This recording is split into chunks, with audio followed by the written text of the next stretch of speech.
is in peril. The Ksenian blossom is alive to sow the seeds of hatred and bring forth the fruit of evil. I can't fight it.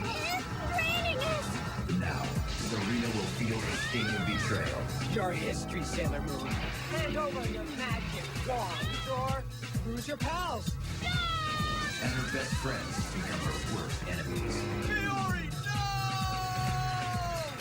When evil blossoms, the Sailor Scouts are here to get to the root of the problem. Think you can do it? You bet. Sailor Moon R, the movie, next Friday at 5. The future of our planet depends on you, Scouts. Every rose has its thorn. Only Toonami. I feel it. The wait is over. 38 new Sailor Moons. More pretty soldiers than you can shake a wand at. Just how many of us are there? Weekdays at 4. Only Toonami. Got it. Every night around the world, the children sleep, unaware of danger lurking in the shadows. But this night, a strange tune floats on the wind, and the children, one by one, begin to disappear. I wonder what she could be. That perfectly fit the vibe for what we're about to do. Hello, everyone. I am the Infinite Dragon, and today I am joined with Dizzy. How are you doing today, Dizzy? I have pretzels and I'm sweating to death. Yeah, it's really hot today. I hope everyone's doing well. Batra, thank you so much for being first. We are going to be talking about the Magnus Archives. I'm assuming, Dizzy, tell us what this is. It is a British-based horror podcast. It's actually quite old. It's like, I think it finished in like 2018. Hey. Yeah. Right. Well, normally what we do here on the Hyper-Fixation Station podcast is that we just talk about whatever we're obsessed with for like a good 2 hours. And Dizzy has something they want to talk about. So I do. Let me just make sure everything sounds okay. Talk again for me, Dizzy. I still have pretzels. Okay. Chad, why don't you go ahead and let me know if everything's okay? Everything sound okay? Oh, this one broke.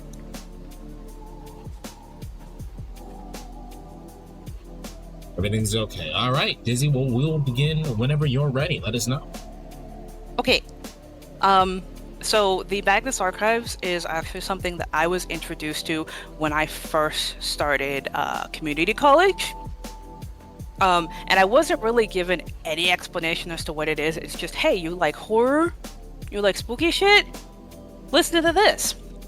And it is 200 episodes long, but I'm not covering all of that right now because we will be sitting here for a good 10 hours and nobody really wants that.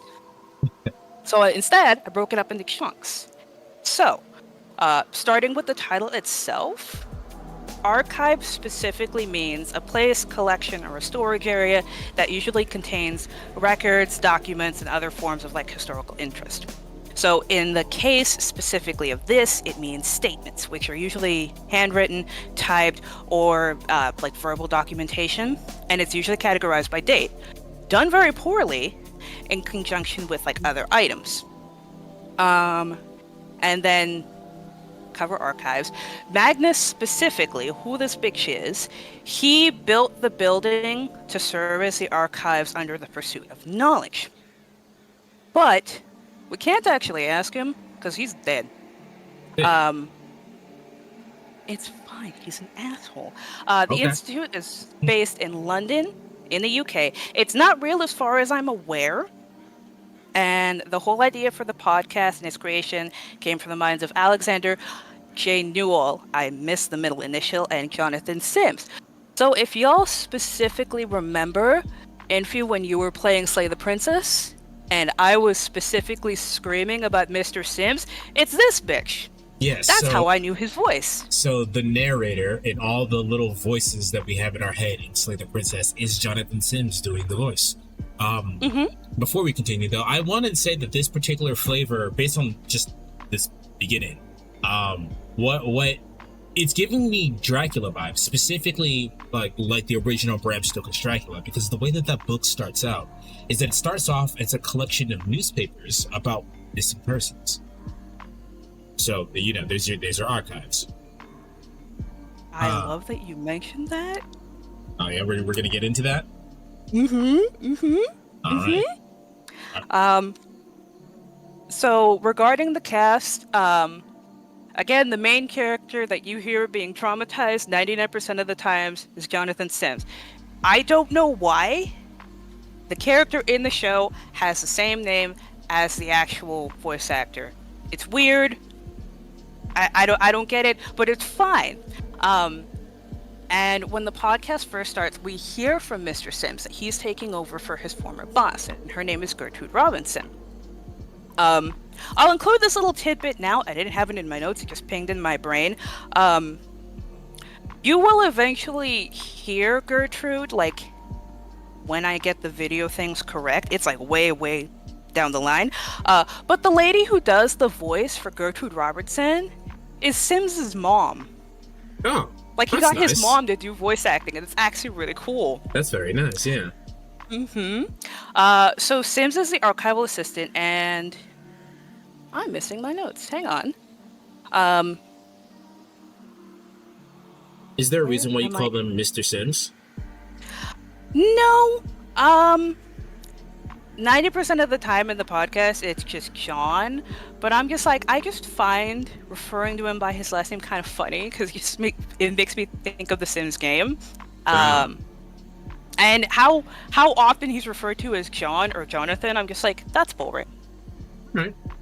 Because I remember when we were playing Slay the Princess, you were like, I know that voice. That's Mr. Sims, and no one knew we were talking. So when the podcast first starts, we hear from him that he's taking over for Gertrude Robertson, and that he's been an archival assistant for 4 years, and that Gertrude at some point went missing and is presumed dead. So it's a whole we have a seat to fill and you were there type of situation. Now this is kind of fucked up. Sims isn't the only archival assistant. There's actually several. There's Tim, there's Sasha, there's Martin, and a couple other people. But Sim just happened to be the one picked. Although according to Gertrude and a couple other people, Sims was not the first choice. He wasn't even the second choice. Okay, I have a quick question. Based on this illustration that we have at the bottom here, the person playing John looks like they have vitiligo. Is this like a character? Is this like a I found a cute picture and I wanted to use it type situation? Or is that like a... No, that's actually not vitiligo. That is scars left over from someone who hasn't been introduced yet. Okay, well then I'll wait for the explanation. I just saw that. I thought that was an interesting detail, because you don't see vitiligo representation at all. So I'm actually trying to remember, is there anybody with vitiligo in the show? I don't. For people who don't know, vitiligo is like a type of albinism in which parts of your skin have decided not to have any pigment in them. So like think of like, if anyone's seen the second Deadpool movie, Domino has vitiligo. Yes. I think it's more reoccurring though, not on your face. I actually have a lot of customers that I see who have it, and it tends to be on their hands, their arms, and the neck. I may or may not be talking about this in the future, but there is an artist by the name of Chris Calico who has it on his eyes, on his mouth specifically. Ooh. That sounds really cool. But, well, for people who are new, if you didn't know what the type of flavor the podcast was, we immediately got distracted. That will keep happening. It's perfectly fine. So there is a couple different archival assistants. John just happens to be the one picked. Gertrude didn't want him as the first pick. He's not even her second pick, which, ouch. But what he is supposed to be doing is just reading the statements and organizing them, because the organization system is a mess and nothing is actually where it's supposed to be. Gertrude did this on purpose because she's a messy bitch. Kind of. She's a messy bitch with a plan. She's still messy. See. So John, he does his part for the most part, reading the statements aloud. he has to use a tape recorder, like an actual old school tape recorder, because no other form of technology will work inside the archives. I have a question. What year does this take place? Do we know what year it takes place? Like the whole thing specifically? Let's just start where we are. We're at the beginning. Let's start with the beginning. What does this take? When does this take place? I think it's like 2010, 2015. Okay. Somewhere in that ballpark. All right. We will move on to the episode in just a second. I just want to preface this by saying there are reoccurring characters and there is a plot within a plot, but do not get overly attached to anybody because this is going to kind of feel like Game of Thrones. All right. So the first episode is called Anglerfish. I don't know where the titles come from. I actually tried to go down a rabbit hole researching that, and then I got distracted. So fuck it. This is actually, it's the start of the podcast, right? This is one of my most hated episodes. Oh. Yes. Okay, did you start off hating it, or did you hate it over time? I started off immediately hating it because, again, it was my introduction. I had been told absolutely nothing, just like go dive in fucking head first, completely blind, right? And you know that creeping sensation of something is off and it's making your skin crawl?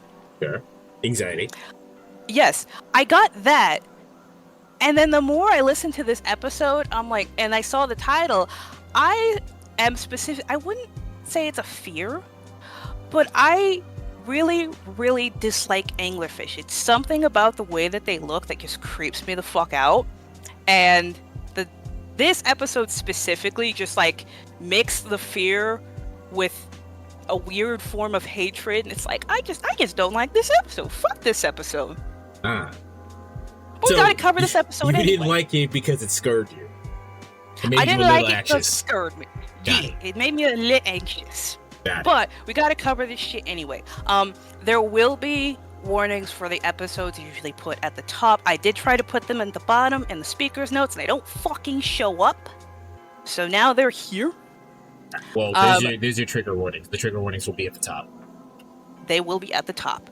So John is our introduction to this haberdashery of horrors that he calls a job. Now, I've worked in retail. I am still currently working in retail, and honestly, considering all the shit that this man gets put through, I'd prefer this job. I really would. He gives a little bit of like background information. There is no parentheses right there. What the fuck? He gives a bit of background information on himself as well as the Institute. He's been working as an archivist for about 4 years, and the Institute itself was established in the year 1818. Which means, in John's own words, there are over 200 case files to sort through and organize, which apparently never happened during the time his predecessor was alive. John also very kindly lets us know that he's brought a laptop specifically for recording the statements, and that it's likely the most tech-savvy item in the archives, as it becomes very apparent that whatever forces work within the archives despise most forms of technology, with the exception being tape recorders, which make a very cool clicking noise. But do they just not work? They do not work. Like, anything outside of a tape recorder does not fucking work. It just starts short-circuiting. So it's these, the tape recorder specifically, that, and I guess technically the laptop, that John uses to record the first statement to kick off his and the audience's descent into hell. And the statement is that of Nathan Watts regarding a strange encounter on Fish Market Close in Edinburgh in 2012. Slight preference, there will be statements that are like super fucking old, and then when they're recorded, there's like a giant ass time gap. It's fine. Nobody's really that concerned about it, because again, Gertrude's a messy bitch. Is it told out of order then? Is it told out of order then? Like, it's the timeline is out of order when you're listening to it? No. It just like, because you'll go from a statement that's like from 2012, and then you'll jump into a statement that's from like 1905, and it's like, what the fuck is this? Wait. Yeah, like wait, what the fuck? And it's like, how the fuck am I supposed to organize that when you make such a massive ass jump? I think you'll see that in a couple of slides, because that does happen. And the only thing I could really say without giving anything away is Gertrude is a messy bitch with a very chaotic plan, and we love her and we adore her. She's fucking crazy. Right. So Nathan goes on to explain in his statement that he was studying biochemistry at the University of Edinburgh. I don't know what biochemistry is. Biochemistry is just how chemicals in your body work. Or chemicals in a body works. It doesn't necessarily have to be the human body. It could be any kind of animal. What is it? Okay. I believe the word is fauna, because flora sounds like plant, so I believe the term is fauna. Yeah. Any kind of fauna. But usually it's humans. Okay. So he's studying biochemistry at the University of Edinburgh, and the strange event occurs within his second year. After attending a party in which he was not really close friends with anyone at the party, excluding Michael... Fuck this man's name. McAuley? He ended up walking home wasted and delirious, and after falling down a fairly steep hill, comes upon the mouth of an open alley in which someone asks him, "Can I have a cigarette?" The figure was casting shadows within the alleyway and seemed to be gently swaying from side to side. Do you understand why I don't fucking like this episode? I mean, normal alleyway. No alleyway. No more alleyway. And while Nathan had indeed offered a cigarette, it was not taken from his hand. Instead, the question was asked again, toneless, which led Nathan to take a closer look at just who was asking the question. The individual had a blank face, and their mouth was not open when they asked the question. Oh, I love that. Of course, I know, right? Of course, this would lead to him being freaked out. And like any normal sane person, he tried to shine a light on the thing in the alleyway. But just as quickly as the encounter happened, the strange being fled the scene. Whatever it was that had been human seemed to have been folded up at the waist and yoinked back into the darkness. Gross. I know. There is a thing that a lot of anime does when they have giant creatures. For example, Naruto has the nine-tailed fox. When they talk, their mouth moves like they're talking, but there's no lip syncing at all. And I love stuff like that. That's really cool. Actually, the people who've seen Avatar: The Last Airbender, there are tons of creatures in that do that. Oh yeah. Yeah. Like Wang Shitong. Yeah, Wang Shitong talks, but his mouth is moving, but it's not lip synced. Oh, okay. Well, this is if you're talking, but your mouth is never fucking open. Yeah. Nathan's friends think he hallucinated the entire encounter due to being drunk, which... That's fair, but that's a hell of a hallucination. That's not how hallucinations work. He was drunk and probably suffering from a concussion, though. Well, I'm not saying he was in his right mind. I'm just saying that's not how hallucinations work. Fair enough. The only thing he really has to back up the strange incident is the fact that someone from his class literally disappears the next day. Oh, neat. I know, right? And John concludes the statement by stating that there is only merit in the missing persons report, and someone had taken a photo of the supposed alleyway with a mouthless individual who can only be seen from the waist up and appears to be beckoning. Okay, why did you spell it correct here, but you're telling me it's incorrect on my fucking notes? Fuck you. I didn't even notice that it corrected that. This is actually one of my favorite episodes, but later on, the context behind this just pisses me off. May I ask, when you yes. got to this episode, when you were doing your original watch or listen through, I guess, did you hate the first episode, then go to the next one, and then like this one? Yes. Okay. So your distaste for the first one came strictly out of anxiety. It's not that I absolutely hate this, as in I hate the podcast. It was I hate this, as in this is giving me anxiety. What else is there? Yes. This is giving me anxiety, but hopefully the next ones will be better, and they are. There are some episodes later that do still give me that same anxiety feeling, but they're not that frequent, so it's fine. It's not. It'll be fine. It'll definitely be fine. So again, warnings on the top. And this episode is called "Do Not Open." So most of the episodes from this point onward will begin by just stating the giver of the statement, the time, and the date of when the statement was acquired, and then a rough summary. So this one is from Joshua Gillespie. It's November 22. It's 1998. Do you see how we did a time skip? Yeah. Time jump. Time jump, yeah. And it is regarding a mystery coffin. Don't accept mystery packages from random I've bitches. watched JoJo's Bizarre Adventure. I've seen weird, mysterious coffins. Just don't open it. Don't open the coffin. Just don't open it. Don't open it. So the statement begins with Joshua stating that he'd gone to Amsterdam with some friends during a holiday to partake in both drugs as well as beautiful architecture. I guess that's what bitches do in Amsterdam. I don't fucking know. Amsterdam is a place. I think it's a really nice place. It's really pretty. Have you seen it? It's really pretty.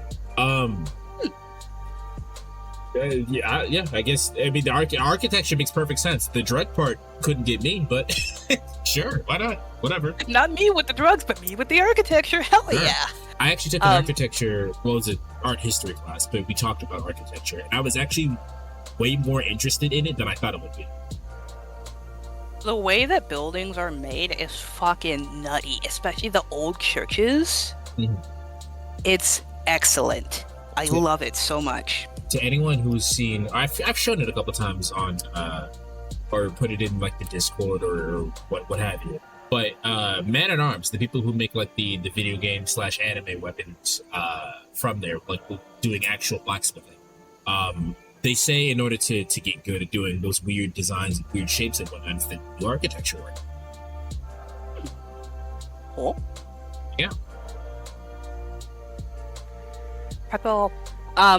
So yeah, he goes to Amsterdam for drugs and architecture. And it's during one of Joshua's adventures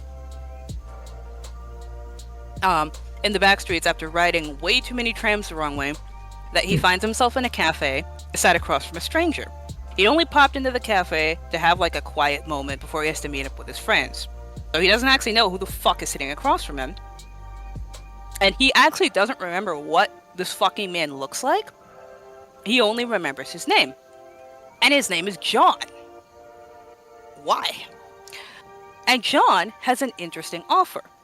Watch over a package for him until it's time for it to be picked up, and the reward is $10,000. Now, I don't know about you, but I'd find this really fucking suspicious. Oh man, just don't ask questions. You get the $10,000, you have $10,000. No, but like, what? I feel like it would land you in fucking jail, but fine. Take the $10,000. No one's Listen, really gonna if the stop police show up, you either offer them some of the $10,000 or you snitch. Depends on how bad the situation is. You're gonna snitch on a bitch and you can't even remember what he looks like.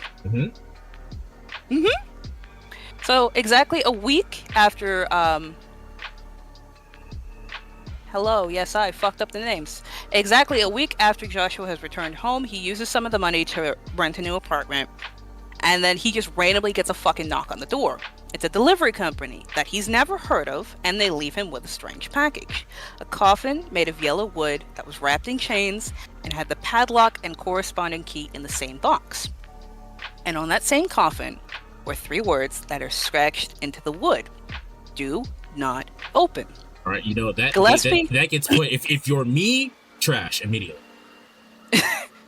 Trash immediately. Like, well, I'm just saying, like, why company you've never heard of sends you a package that you don't own, and it's addressed to him, I assume. That's why he accepted and opened the package, because otherwise that's illegal.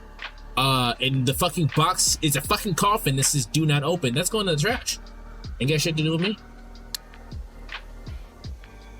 I'm just saying, like, am I wrong? I no, but like I be like kind of curious, but like at the same time, It it's like I don't says fucking- on there, "Do not open." You don't know when you got this. You don't know who this bitch is. Well, You don't know like- why this got here. Your curiosity was opening the package that got sent to you with the mysterious fucking Listen, thing. I'd open the package and that's as far as I fucking get. I see that bitch and be like, all right, this is bad juju. It's getting out of my fucking house. Exactly. But like, You throw the rest of it away. All right. Down the fucking stairs you go. Fuck that shit. So Gillespie, like an idiot, does end up touching the coffin out of curiosity, and his apartment is kept like pretty fucking cool. So the wood that the coffin is made of is warm, hot almost, but the chain and the padlock that are wrapped around his fucking coffin are ice cold. Make it make sense? That doesn't fucking make sense. Trash. So he ends up storing it in his living room, and at some point, this bitch starts using it as a fucking coffee table. That's disrespectful. However, I know. However, it isn't until he accidentally places a fucking cup of juice on it that whatever the fuck is inside this thing starts moving. And I don't recall if in the statement, like, it starts fucking, like, shaking from the inside. But, yeah, it's moving and making fucking noises because it sounds like something is trying to claw its way outside. And Gillespie just picks up the fucking cup and leaves the room. Yeah. What, he said this person was on drugs? Yeah, sure. What kind of drugs? Yeah, well, do we know what kind of drugs? What kind of drugs? He was trying to smuggle, I think he said that it was like 10 pounds of weed and some Molly. I think he did that successfully. The weed would not get rid of your common sense. It would just be slower. The Molly, I couldn't tell you. Well, I could have asked my grandpa, but he's dead. But that bitch did take Molly, and he said, yeah, that shit fucks you up. About you saying, I don't know about you, but being of Mexican descent, if I see a coffin with the sign that says "Do not open," I'm going to pretend it doesn't exist. You are correct. Exactly. Thank you, Batra. You are Team Brown Skin. We don't do shit like that. Nope. I'd only have opened this package. The package makes perfect sense. What the fuck is this? Who sent this to me? What is this? The package makes perfect sense. The thing inside the package that says "Do not open," nah. Yeah, nah, fuck that shit. So yeah, Gillespie just fucking leaves the room. And then by Saturday the following week, he learns that whatever is inside the fucking coffin doesn't like rain. Because every time he enters or exits his living room, while it's raining, it sounds like something is groaning from inside the fucking coffin. Again, outside, down the steps, in the fucking dumpster, my dude. Why are you keeping this inside your fucking house? Well, it matches the decor. It's very lovely for the house. This goes right up there with the bitch you see later who's gonna be fucking eating paper. Oh. So a couple months go by, so remember the key? Remember the key that came with the coffin? Mm-hmm, right. Okay. Mm-hmm. Yes. Okay, keep that in mind for a second. So a couple months go by and Gillespie begins to sleepwalk, something in him seeking out the key to open the coffin, despite him making a firm decision that he would never open that bitch willingly. He does this so fucking often every single night that he has taken to putting the key in a fucking container of water to freeze it. And the only thing that wakes him up is the fucking sensation of the cold. But after a couple of weeks of doing that, the cold doesn't fucking bother him anymore. And now, the only time he fucking wakes up is the sound of him dropping the fucking brick of ice on the floor to get the key. Wait, so is he having a compulsion, like a subconscious compulsion to open the thing? Yes. Then they just throw away the key. If you for whatever reason want to keep this coffin table, sorry, that made me giggle. That made me giggle because of coffee table. If you want to keep this coffin table for whatever fucking reason, just throw away the key. Then you can't open it because you don't have the key. You could break the padlock. You could break the chains. I don't know if anybody's willing to go that far, but you could. You got me there. If he's having a subconscious compulsion to open it, then probably anything. Yeah. Thankfully, though, he never actually manages to get it open. And it's about a year and a half later that the delivery men return with Sean, not regular Sean, this is fucking Amsterdam Sean, to pick up the coffin. And Gillespie specifically notes that the delivery company, the van that comes to pick up the fucking coffin, it's a black van, and on the side is written Breakin and Hope Deliveries. And there's only 2 bitches inside this van. I don't like them. You'll see them later. I don't like them. So John ends the statement by stating that he did have one of his coworkers look up both the delivery service, which doesn't fucking exist because it was liquidated in 2009, and he also had the apartment complex looked up. Yes. John, as in John R. John, that's doing the thing, looks up to see if this thing existed, this company exists? Yes. Okay. Yes. Because I was like, this takes place in 1998. How did they Google anything? I'm confused. The apartment complex where Gillespie was living was also looked up during the time that he was housing the coffin, and out of the entire apartment complex, he was the only fucking resident. There was nobody else living there. That's creepy. Just a little bit. Yeah. Yeah. Warnings again are on the top. This one weirded me out, but not like the first one. And this one is called Across the Street. Also, don't fucking watch your neighbors through your goddamn windows, because that's weird, okay? Disregarding this statement for a moment, don't be people watching your fucking neighbors, because that's weird. At least don't be obvious about it. I should not see you in your window watching me. Huh? I said at least don't be obvious about it. Like, I should not see you in your window watching me. Exactly. So our third statement is from Amy Patel regarding the disappearance of her neighbor Graham Folger. Hold on 1 second. Rocket Pal, I did not say hi to you earlier. Hello, Jesse. How you doing? Just so you know, this is the kind of stream you want to lurk in, so enjoy yourself. So, where's the fucking thing for my cup? Sorry, I was trying to set my fucking cup down. It's regarding her neighbor Graham Folger, with the original statement having been given on the 1st of July in 2007. So Amy begins her statement by speaking on how she met Graham by taking a nighttime criminology course as a means to give her day some variety.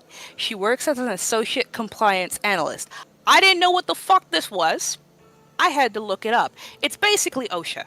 It's just more to deal with like the laws that companies have to abide by, rather than just safety practices. So it's OSHA, but specifically company laws.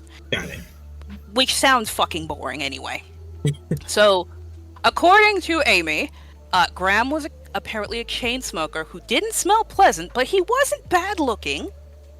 And the first odd thing that she noticed about him is that he took to writing consistently in numerous notebooks during their criminology lectures. But when she asks him to borrow his notes, he says, "I didn't take any for this class."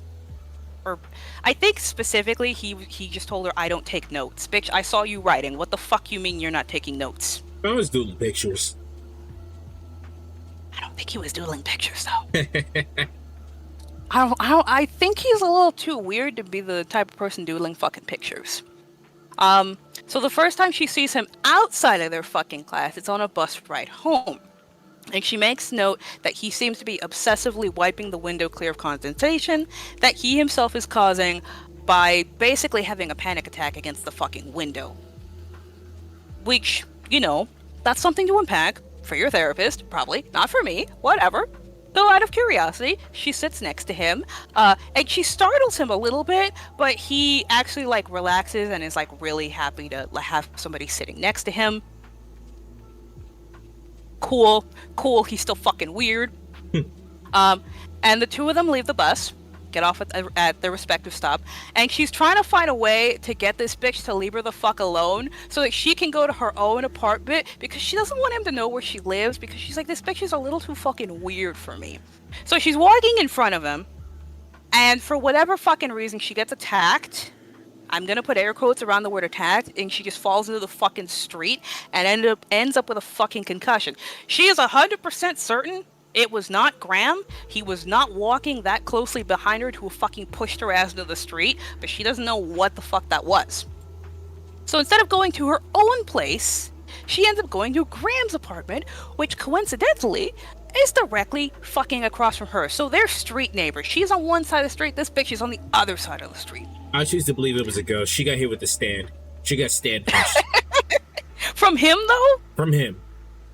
Oh, well, I guess she's fucking doomed. Well, actually, no, that would make sense. That would make sense.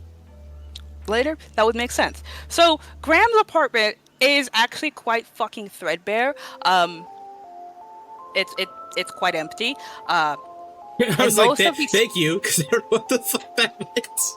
I had to think about it, and I'm like, is anybody gonna fucking know what that word means?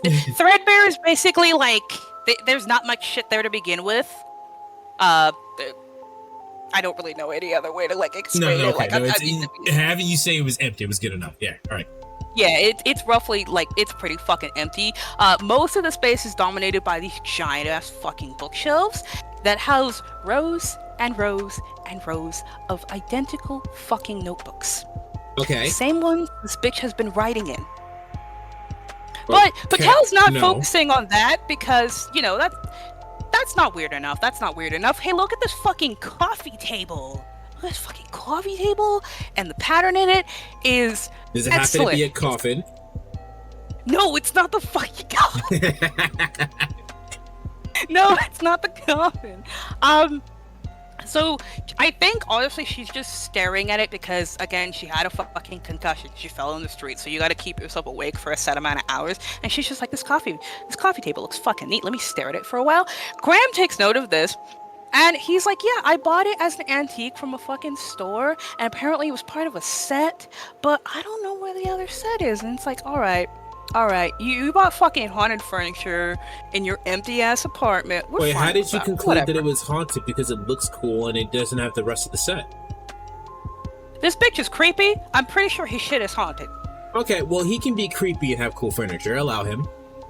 Okay, that's fair. Later, it's definitely fucking haunted. But right now, it's not haunted. So, Alright.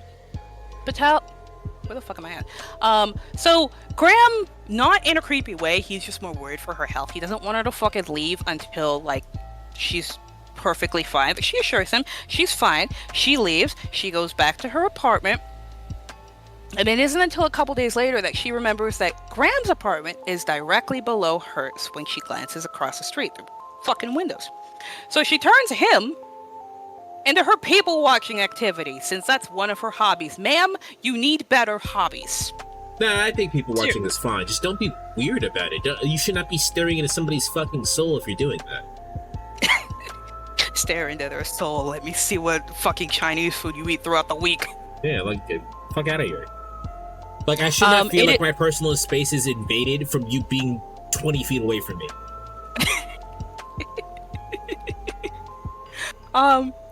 It's through this that she watches him repeatedly scribble in notebooks that were already fucking full, and even at some point, he starts taking out pages and fucking eating them. Why? Wait.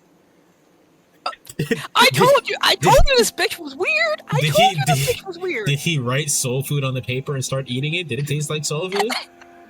I don't know. So it's during one of her nights where she's fucking watching Graham, and she's had a long ass day at work, and she's like, let me relax with some fucking people watching. And she notices, like, looking not directly like into his space, but she's looking like at the fucking building, at his apartment building. It looks off. It looks like there's something attached to the building that is starting to detach itself from the building, and it enters Graham's apartment. She doesn't know what the fuck it was, and is kind of hoping it was a hallucination. But from that specific time onwards, the individual that she has known as Graham does not fucking exist. He responds to the name, and he looks the same, but he is significantly shorter, and his hair is lighter. No, it's Hikaru. Huh? It's Hikaru. It's Hikaru, yes. And now, for people Patel is the one being watched. who don't know the reference, I host an anime club in the Discord, link in the description. And we have been watching what's it called? The summer that Hikaru died. Yeah, that. Oh, actually, that's fucking accurate. All right. There you go.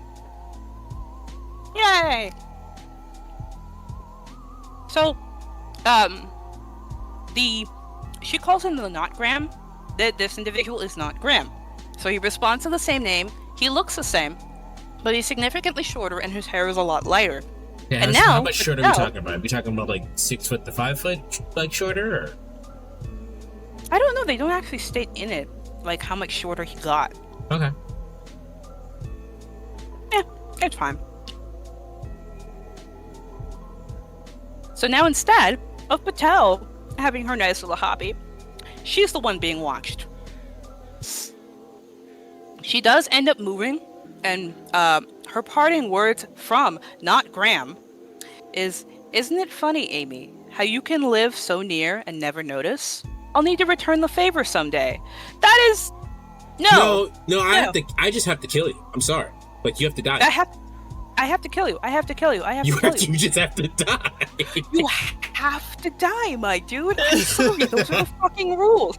Also, I just realized this isn't gonna bear any... This is not important until later, but I just realized that this bitch is from the fucking Stranger. And I don't like that. I don't like that at all. But it's fine. It's fine. So John gives his closing statement that Patel did provide information in the form of photos of the current Graham. But the original Graham does exist in Polaroids. They look completely separate individuals. They look like completely separate individuals. So the old Graham that she knew, that people watched, the Polaroids of him look nothing like the current photos of the current Graham. So the old Graham doesn't fucking exist anymore. He got body swapped like a fucking changeling. Tim, who is one of John's associates, also manages to get a hold of one of old Graham's notebooks. And the only thing written inside, over and over and over, is keep watching. What are you watching? I'm getting, if anyone has seen, I don't remember which FNAF game it was, but it was one of the FNAF games where, I think it must have been Sister Location, where the fucking, body shit got, the endoskeleton was wearing purple, one of the purple guys as fucking... Oh, the fucking scene at the end, like, that one, like, the fucking pixelated scene? Yeah. Yes! That's what I'm thinking, because he looks fine and everyone's fine. He's jaunting along, and he starts fucking rotting, and he looks very, very different because his body's rotting. That's what I'm picturing. It was Lindy's confirming it was Sister Location. Oh, okay, cool. Yeah. Controlling essentially what's a dead body. Okay, so in this case, it's yes, accurate. However, this isn't I'm controlling a dead body. This is I've assumed this person. I've assumed this person's identity, and there's jack shit you can do about it. Cause try and tell people I'm not the correct person, which actually Patel does, and I don't think I included this in my notes, but there is a moment where Patel actually like calls the fucking police and basically says that like, hey, Graham's apartment got like fucking robbed, and there's some random ass person in there, and it's not Graham. The police show up. They check his ID, they check his passport, and they say, "No issues here, goodbye." And then they just fucking leave. Yes, that is exactly what fucking happened. Fucking can't stand them. Landy is referring to Sister Location. His sister and friends wore him like a suit till he rotted. Smiley face. That's delightful. I can't imagine the smell. It must have smelled awful, actually, yeah. It must have smelled the person that they were wearing was still alive, but yes, his body was right in. So like it must have been awful. Yep. Please mentally prepare yourself for vibrated screaming, because we're about to hit my favorite episode, one of my favorite episodes. This one is Pageturner. Again, warnings are at the top. This is one of my favorite episodes. Well, one of many. I will have to say, before I start, Mary is a bitch, and I'm gonna stand by that. Okay. So this is a statement of Dominic Swain regarding a strange book that he briefly owned during the winter of 2012. Fuck, that's over 10 years ago, jeez. So Swain gives detail that he works as a backstage hand for plays, setting up lighting and other such equipment. And it's while waiting for his friend to arrive for a coffee date before work that he wanders into a charity shop on Notting Hill Gate. I don't know what kind of fucking street name or location that is, but that's weird. Have you? And he's just... Okay. I just want to point out that a lot of street names are strange. There is a street that I used to drive past going to my grandmother's place called Just a Place, but place is like the name of the street, like place, like Waverly Place. What? Oh. So the name of the street is Justa, and the street name is Place. So it's just a place. If that makes sense. I feel like I explained that terrible, but yep, I got it. I'm just trying to imagine, like, was that a joke? Did somebody it actually was a come joke. up with that? I mean, you can buy streets. Oh no, I know you can. You can buy highways too. You can? Mm-hmm. Why would anyone want to buy a highway? Because people are rich and bored. Or the people who are rich and bored. Money was a mistake. Continue. Continuing. So he wanders into a charity shop on Notting Hill Gate looking for any interesting finds. He happens upon a book in the science fiction and fantasy section that seems to be bound in what he guesses is calf leather because of how soft it is. I don't know what actual leather is supposed to feel like, but I'm just picturing that this book is fuzzy, like a rabbit. Wait, hold on. Say that again. Calf leather. Leather is well, calf is just a cow, so it's just regular ass cow leather. Wouldn't it be like baby cow though? Because like he says it's soft. I wouldn't describe any kind of leather as soft, because the fact the way leather is made is like dried out. So, then yeah, no, that sounds fucking gross. Yeah, I don't know why he would describe it as. I don't know how he describes it as soft, but leather. Damn, I don't really know how to explain it. How do you explain the texture of leather? Chad, help me out here. How do you explain the? Isn't that called tanning? Yeah, they dry it out and put like a dye on it, so that way it dries out a specific kind of way. Have you seen like really old like meat, and it's kind of like tough to move? Like jerky? Yeah, like jerky. It's like that, but like way more. Like the textures of jerky, but like it's amplified up to fucking like 13. I don't like that. I don't like that at all. That sounds like it'd be terrible to type. Like, I'm fine eating jerky, but like on a book, no. Leather-bound books are really nice. In fact, I think more books should probably be leather-bound because the leather makes it last a lot longer. Does it? It's just probably more expensive. Yeah, it probably is. Science fiction and fantasy section that seems to be bound in calf leather because of how soft it is. The book was old and had no dust jacket. I fucking hate dust jackets. Just me personally, I fucking hate dust jackets. Nor front title cover.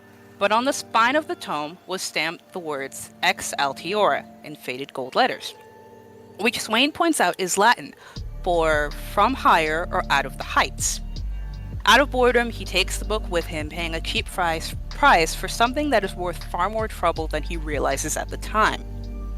The book contained a series of thinnest paper woodcuts depicting mountains and open skies, with most of the text being written in Latin, and the only English writing within being the bookplate on the front, from the library of Jürgen Leitner. You'll hate this bitch. You will hate this bitch as much as I hate this bitch. If you say so. Also, fun fact, Gertrude Robertson is voice acted by Sims's mom, right? Okay. Right, you did say Jürgen that. Leitner is voiced by his dad. Hey. Just a nice bit of tidbit. So Swain dashes off to his coffee date and work, although something seems off within the theater during one of the plays. There is a persistent smell of ozone backstage that he cannot manage to shake off. I don't know what that means. What the fuck does ozone smell like? Ozone? You've experienced like thunder and lightning storms, right? Yeah. Okay. Have you been outside when those happen? Or have you had the windows open? Sure. That smell.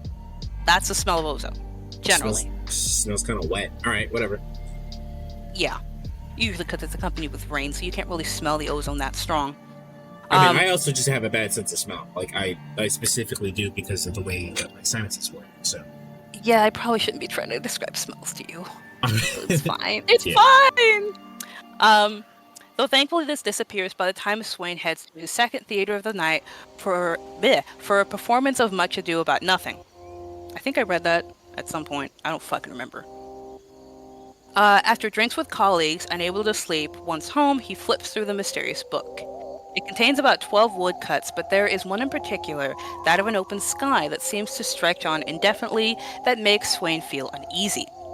After going to bed and having a nightmare, he starts researching the tome, learning that it's over 100 years old and that it seems to be custom bound, but there is little information on Leitner himself. So striking up a conversation with someone who knew more about the book than he did, he ends up going to get it appraised by a woman named Mary Key at Pinhole Books.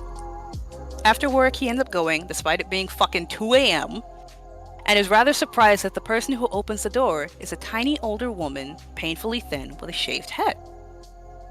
It is only after showing her the book that Swain is let inside the shop, and it's really hard to fucking hear her over the sound of metal music blaring from the speakers, but she seems super excited, and takes him into a separate room to show him one of her own Leitner books. But Swain is far more intrigued by the fact that he hasn't smelled the ozone stench since he entered the shop. And since he's there, and since Mary is busy, he takes a look around, and he notices that there is a strange painting of an eye on the wall, with the phrasing, "Grant us a sight that we may not know, grant us a scent that we may not catch, grant us a sound that we may not recall." Swain becomes mildly fixated on the desk shoved into the corner, the top of which is covered with papers, safety knives, and fishing hooks, which gleam under the yellow light of the desk lamp. Mary finds her novel, which is a version of Ès ⱗłVuu in a much better condition than Swain's, though it contains no woodcuts, and it's written in Sanskrit instead of Latin. She passes the tome under the light of the lamp and holds it in the darkness for several seconds, before small, oddly bent bones fall to the floor, seeming to have come from within the book, despite it not being logically possible. That is secret compartment. It was cut out. Secret compartment, cut out. There's a cutout inside the book. No secret compartment. Well, that's something that makes sense. So Swain, he ends up going home with his version of the novel, obviously concerned over what he witnessed, and he pours through his version of the novel yet again to see if anything has changed, and notices that the woodcut of the open sky contains a branching lightning pattern, a Lichtenberg pattern, which I actually did include on the slide. And seeing it pulls him down memory lane of when his childhood best friend. Something just caught my fucking eye. You guys ever realize that the people who name like phenomena and shit after themselves have the most hard to pronounce fucking names? What do you mean? Lichtenberg pattern. The only reason I know how to say that is because you just said it. Yeah, a Lichtenberg pattern. Fucking like. Couldn't have an easier goddamn name? Jesus Christ. Right, no. Continue. No. A Lichtenberg pattern which pulls Swain down memory lane of the time that his childhood best friend Michael Crew was struck by lightning during a storm, leaving him with a horrible scar and burning the scent of ozone into Swain's memories. It is in the middle of the night. Stop that. It is in the middle of the night that someone knocks on Swain's door, and it takes him over 5 minutes to compose himself to answer. And standing in his door is a tall man in a trench coat with long hair dyed black. He introduces himself. If I have to wait 5 minutes for you to answer the door, I'd leave it. I left about like minute 3, actually. Jerry's patient like that. He introduces himself as Gerard Key and asks to see Swain's book. He offers him $5,000 in exchange for the novel.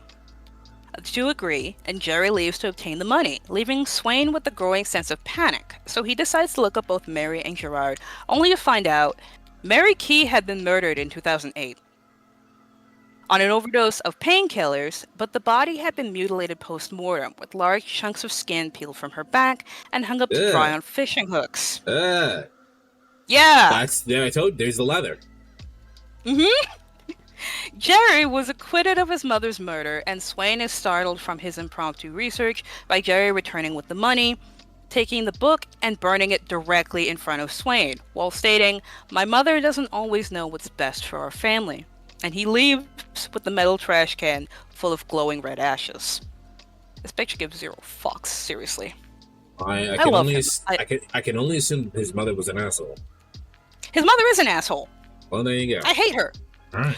So John's closing statement is that he, specifically, has a very strong dislike for Leitner, whose library of books had been demolished in some way in 1994. His co-worker Tim does look into Mary's death, and apparently the sheets of skin from her body have been written over in Sanskrit using permanent marker. But Jerry post-trial has not been seen by anyone. But neither is there a death record. Further context to Mary's death. Jerry had no actual hand in his mother's death. He came home to the shop one day and finds that Mary has partially skinned herself in an attempt to bind herself to the catalog of the Trapped Dead. A fucking book. She's trying to bind herself to a book. So Mary actually skinned herself like a psycho. And the Book of the Trapped Dead will show up later. Don't worry, it's a reoccurring character. Jerry panics and flees, and then becomes the primary suspect after Mary passes. But it's all deemed a mistrial due to contamination of evidence. Wait, who contaminated the evidence? Probably fucking Mary. I don't actually know. Like, the only way you can get a mistrial because of contamination of evidence is because someone went in there and contaminated. Who just told us that Jerry left. So who the fuck contaminated the evidence? I probably know, but I'm not going to tell you right now. Yep. This is all more reasons for you to listen to this podcast yourself. It is. Like, the voice acting is really fucking good. You get, like, nice background noise and ambience. If you want to be spoofed, there are, like, actually, like, these ones are actually pretty tame. There are, like, straight up fucking, like, spooky ass episodes where they just dig their fucking hands into you and just pull you in. If there's anything, if it's, I assume, because you were there when I was playing Slay the Princess, is it anything like that? Like the voice acting for that? Mm-hmm. Yes. Yeah. Yes, it is. Hello, official threat. Landy is saying, don't worry, according to Wikipedia, the Lichtenberg pattern can also be called the Lichtenberg dust figure. So you don't have to say, figure if that's too hard. Thank you. Thank you, Landy. So our next episode... You don't have to say pattern if that's too hard, sorry. Oh, I am fine saying it. So our next episode is called Thrown Away, and this is your friendly reminder to be nice to your garbage people, because they deal with some weird-ass shit. Warnings are still at the top. This one was weird. Not that bad, just fucking weird. So this is the statement of Kieran Woodward, regarding items recovered from the refuse of 93 Lancaster Road, Walthamstow? I don't fucking know how to say that. So Woodward is your standard trash man, and he doesn't have much complaints about his job as long as the houses he picks up for properly bag their trash. He muses on how people tend to believe that once their trash has been placed outside that it no longer exists, which isn't really true. Anime. But it isn't until... Oh, sorry, you get the fucking anime, the junk anime. Oh, yeah! Yeah. I don't know how to say the title for that one. I can't remember the title for it, but that one. It just starts with a G, that's all I remember. Yeah, if you type in junk anime, you'll probably find it. Yes. It isn't until he's collecting the trash... There we go, thank you. Thank you. Thank you. Ow. I bit my piercing, it's fine. You okay? Yeah, it happens a lot. So it isn't until he's collecting the trash for 93 Lancaster Road that he encounters a kind of fucking weird problem. Yep. At least his first time around. The trash left outside is a bag of dolls' heads. All different sizes, all different varieties, and they look like they've been thrown around and dragged on the ground. That's kind of fucking weird. Mm-hmm. And it's from this strange encounter at 93 Lancaster Road that Woodward and his co-workers end up labeling this house as the doll house. It becomes a house that they all label as one to be wary of, although his co-worker Alan takes a weird fucking interest in the house. They don't get another strange bag incident for a couple of months. And the second bag is a single long roll of paper. It's the Lord's Prayer written in Latin. I don't actually know what that is. I'll Google it. Okay. I was going to say, I was going to look it up, but then I'm like, I don't want to. I'll do it.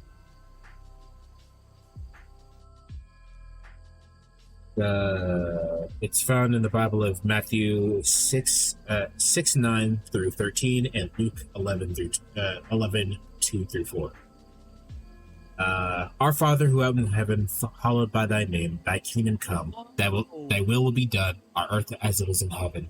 Give us this day our daily bread, and forgive us our trespasses, as we forgive those who trespass against us. And lead us not into temptation, but deliver us from evil. For thine is the kingdom, and the power, and the glory, forever and ever. Okay. I was going to say, when you were, like, stating where it was, it's like, bitch, I haven't touched the Bible in, like, 20 years. Not because it burns me, they're just boring. So yeah, they find it's a single long roll of paper, and it's the Lord's Prayer written in Latin. And the whole fucking thing just has Alan grinning from ear to ear. He's just super fucking happy for the rest of the day. Meanwhile, Woodward is fucking freaking out, as one does, because that's, again, fucking weird. So it's not until they get to, like, the third random trash bag. This is on a separate day. This isn't all, like, the same fucking day. This is, like, spread out. And this third bag alarms everybody, even Alan, because it's a bag full of fucking teeth. Basha was saying that that's really similar to the prayer that his grandmother recites every evening, but the wording is different. I'd imagine that she has a different type of Bible and has just learned it different. It probably literally is just translated different, but is the same. Probably, yeah. Yeah.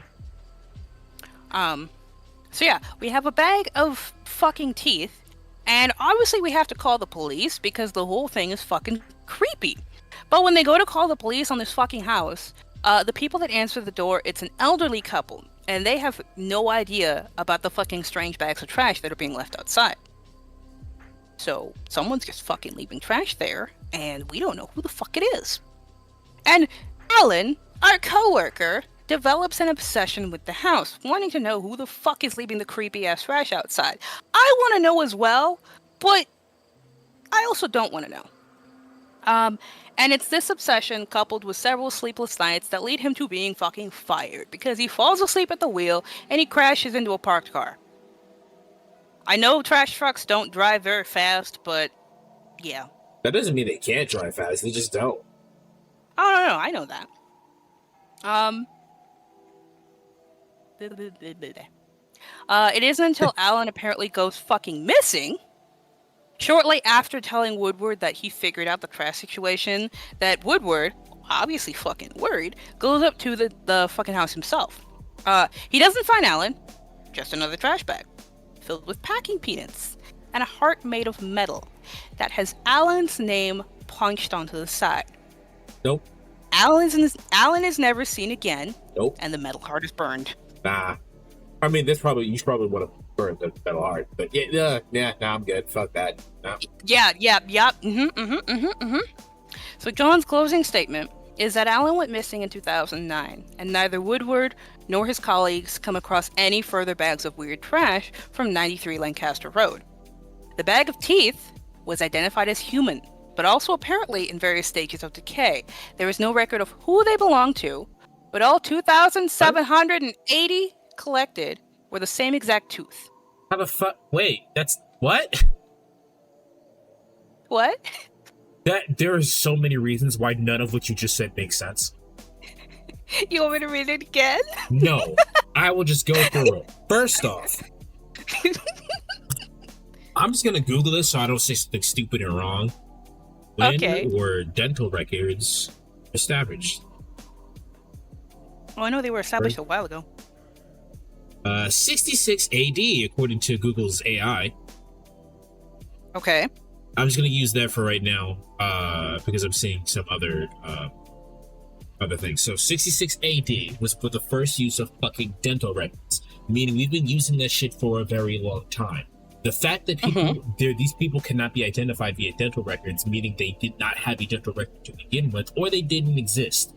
Second of all, you can't have 2,780 of the same fucking tooth. It's not how teeth work. Why can't you? That's just not how teeth work. It's like saying you have every single strand of hair on your head is the same strand of hair. That's just not how that works. What if it's the same tooth collected from 2,780 different people? And none of them have fucking dental records. Okay, are we saying the exact same tooth as in it's the literal exact same type of tooth? Like it's all like one particular like molar or a canine? Or are we saying it's literally the same tooth clone? The first one, not the second. Okay, that makes more sense. That's still pretty fucking concerning, but that makes way more sense. I'm not saying anything because this one was weird. This one was weird. I didn't put a picture. I could have put a picture in here of a fucking tooth, but I decided not to because no. It's gross. No, yeah. I don't want to deal with that. All right. Yeah, I wanted to be the next tooth fairy. Yes. All right, everybody buckle the fuck up. We have explosions incoming. With this one specifically. All right, so this episode, again, warning is on the top. This one is called Squirm. If you don't like worms, that's too fucking bad. Sorry and shit. Sorry. I'm sorry. So this is the statement of Timothy Hodge regarding his sexual encounter with one Harriet Lee and her subsequent death. Okay, hold on. No, he didn't kill her. Hold on, I think I'm legally obligated to do something here. Body more manifestations. Things in the skin, physical violence. Okay, alright, now we're good. Hey, wait, what were you obligated to do? If there was sexual assault, so I needed to address it. Oh, no. I fucking read everything already. So this is a statement of Timothy Hodge regarding his sexual encounter with one Harriet Lee and her subsequent death. No, he didn't kill her. Just wanted to say that first. It's a Mongolian death worm. Maybe. So Hodge works as a designer and often works from home, with drinking and clubbing being his relaxation methods after projects are submitted. Wouldn't be my relaxation methods, but you know what? You do you. It's fine. And the strange night he had, according to him, occurred 3 weeks prior. I didn't put a fucking date on this bitch. I don't care. After finishing up with a more demanding client, Hodge takes himself to a local club to unwind and meets a stranger. A young girl with dark red hair who might have been a college student who introduces herself as Harriet. Before you continue, I just want to. We've been talking about watching or listening to the original podcast. How do you do that? Is that just on normal podcasting stuff? Is it on YouTube? Yeah. Okay, there you go. Also, while you're down there looking for the Magnum Archives, hit the like button, subscribe. We do this thing every month, except for last month. Yes. But stuff happened. It was my birthday. Birthday. Continue. Fucking stuck. It took a bit for him to catch her attention, as she seemed to be fixated on watching the doors to the club. She seemed to be nervous about something, though he couldn't place just what that was. The two of them dance together, and she declines any offer of drinks outside of water. They end up hooking up and head outside to start heading to Hodge's place. I want to say hedgehog so fucking bad, and I'm just like, no, that's not his fucking name. I do! I found you, faker! He can't help but notice that she clings to him rather tightly, though not out of warmth despite her thin dress, and same as within the club, she can't stop glancing around as if expecting some sort of attack. At the halfway point to his home, Harriet begins scratching at her arms, leaving dark red marks with her nails. Hodge, alarmed, obviously, decides to still bring her inside, despite being alarmed. And she says that nothing is wrong after he asks her. He offers her water and coffee for himself, and the two chat for a bit. Harriet explains that she'd been mugged a few nights past, that she encountered a strange woman in a red dress lying in the street, and her attempt to help the woman had led to her getting slammed against a wall, and she had the sensation of being stabbed in the stomach. But upon regaining consciousness... Who was the woman in the red dress? No, I said it's always the woman in the red dress.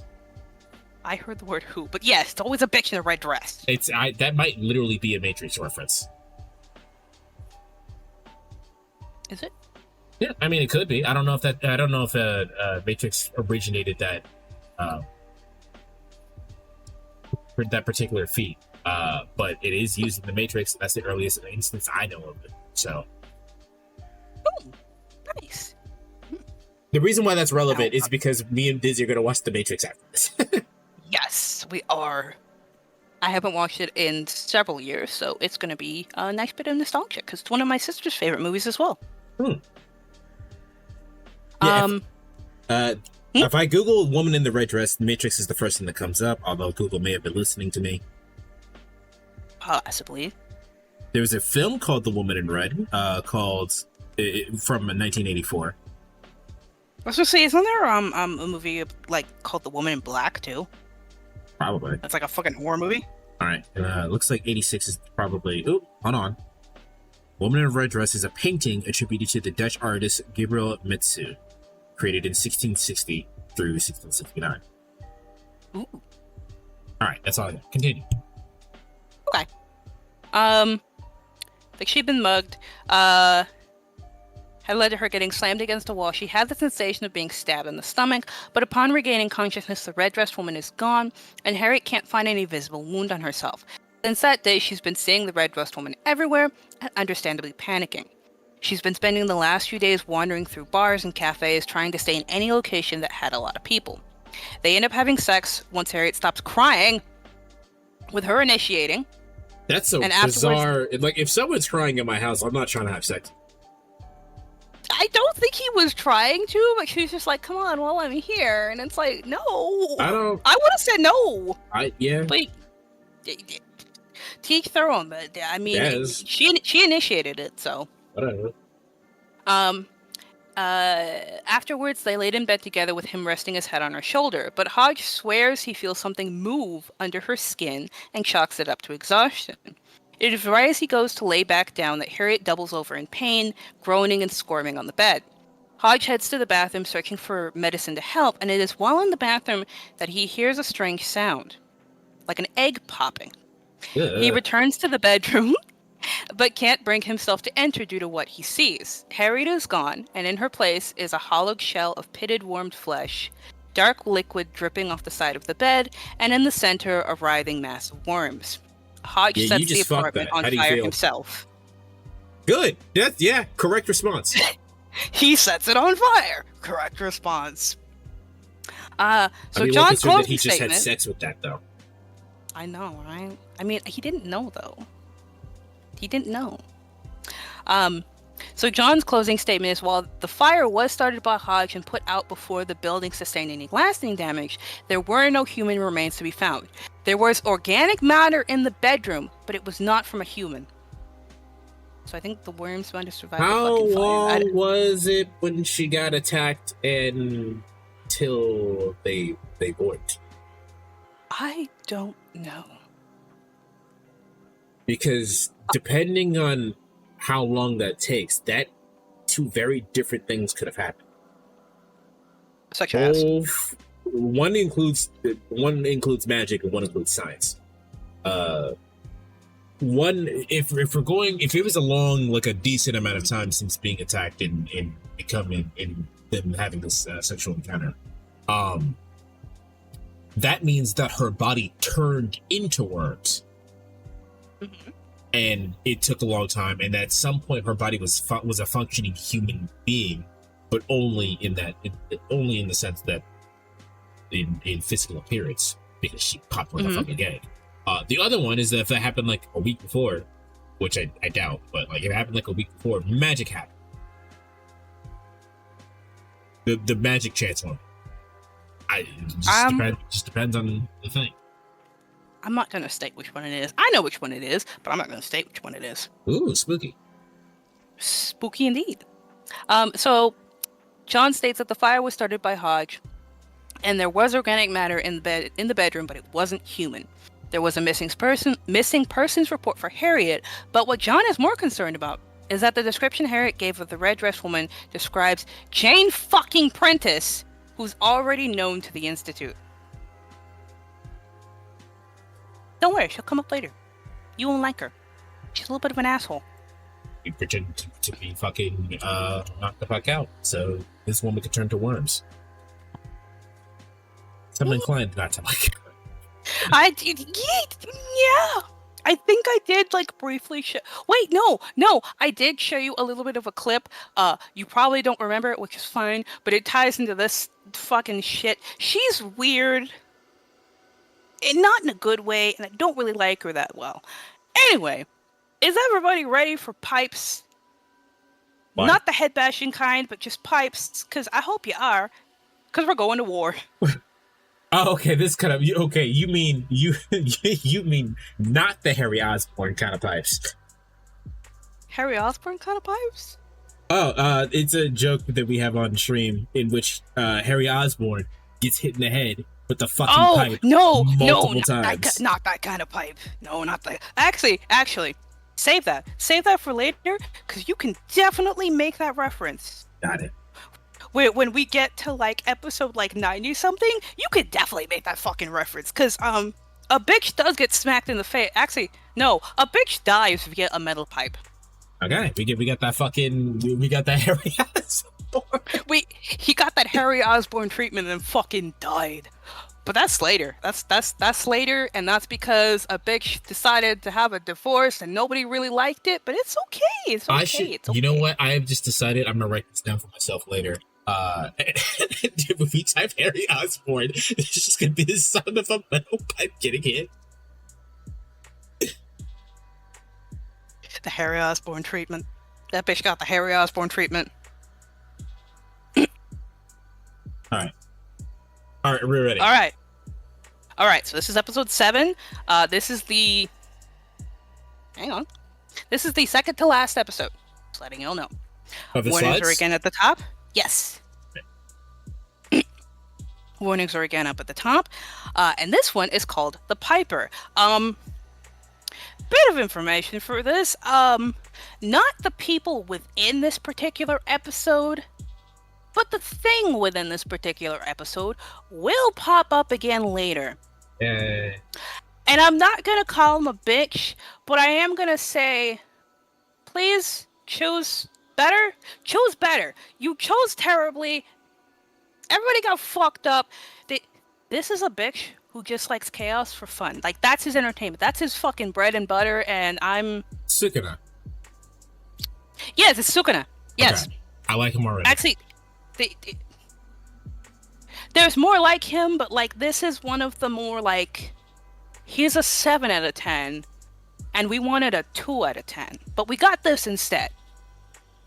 So this is the statement of Staff Sergeant Clarence Barry. You only ever hear me say Clarence once because I actually don't like that name. Regarding his time serving with Wilfred Owen in the Great War. Oh, I didn't fucking notice that. That's why it's there. All right. Fuck you, Wilfred. Okay. So, Barry thinks himself lucky to have survived the entire 4 years on the front line of battle without suffering all of the casualties expected. But he does lament that he never got to experience the Piper, like his comrade Wilfred. Barry had signed up for the war as soon as he was able to, just barely passing the weight limit and almost being turned away for being too thin. And he was assigned to the Manchester Regiment, 2nd Battalion. I don't know what that means. I've been to Manchester. And was shipped... Manchester? Yeah, I've been there. Is it pretty? It's a city. It's a city. Okay. And he shipped off to France as part of the British Expedition Force. I cannot tell you how many times fucking Google tried to correct that to Expeditionary Force, and I'm like, no. It's Expedition Force. Thank you. Boredom was quick to set in after the trenches were done. Wilfred came to join them in July of 1916. I've never been to war. I don't want to be to war.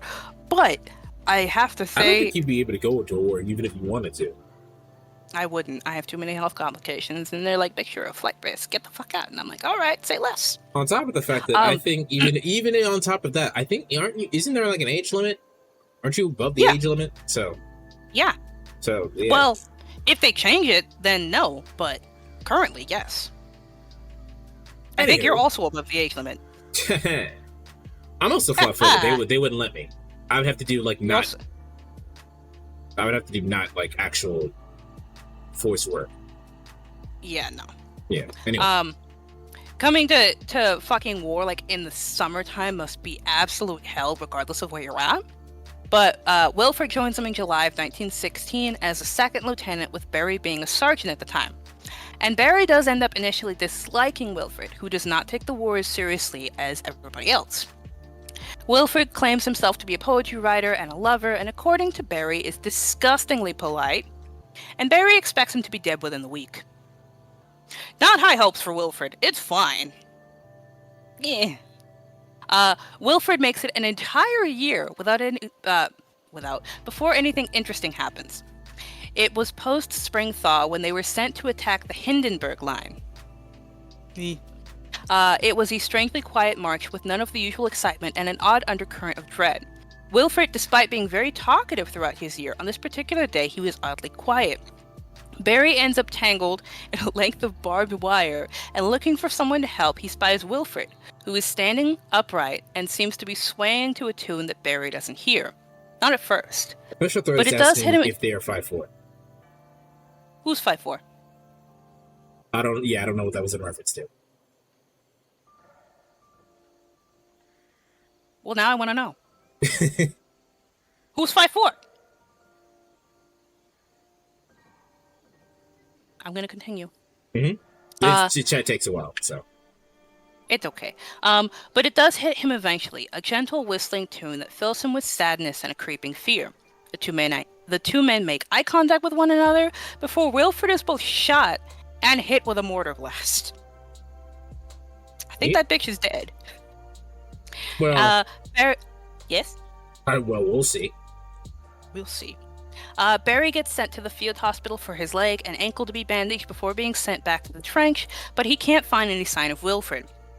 It isn't until nearly 2 weeks later that Wilfred reemerges, having been found by a scouting party. He'd been diagnosed with a severe case of shell shock and would have to be shipped back to England for treatment and recovery. Barry visits him in the field hospital, and the two of them watch a soldier in the neighboring bed take his final breath. Jeez. Before Wilfred quite calmly states that he had met the war. That it was no taller than Barry himself. It had 3 faces. One to play its pipes, one to scream its battle cry, and one that would not open its mouth. For when it did, blood and sodden soil flowed out like a waterfall. It carried blades and guns and spears on multiple arms. Some raised their hands in mercy, and one in a crisp salute.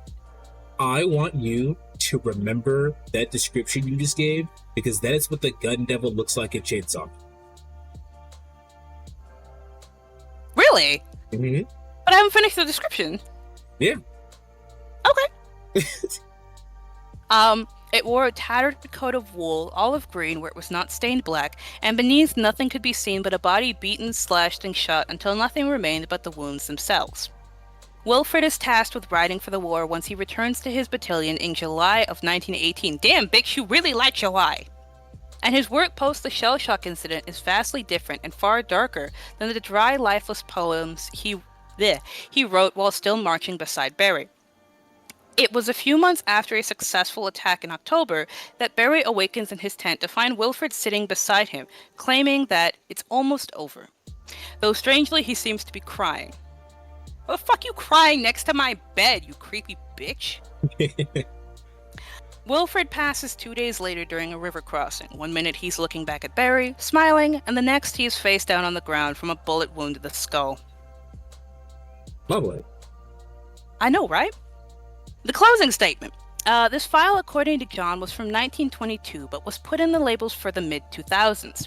Wilfred Owen is apparently a well-documented figure within the archives, and Joseph Rayner is also... Hang on. I'm sorry, I have 2 more left. Jesus. And Wilfred Owen is apparently a well-documented figure within the archives, and Joseph Rayner is also someone who's popped up before in statements. I don't know who the fuck Joseph Rayner is. I saw this in my notes, and I had to flip back through the fucking transcript, and I'm like, did I miss a bitch when I was, like, typing this out? But no, I didn't. And I'm pretty sure he's gonna pop up later.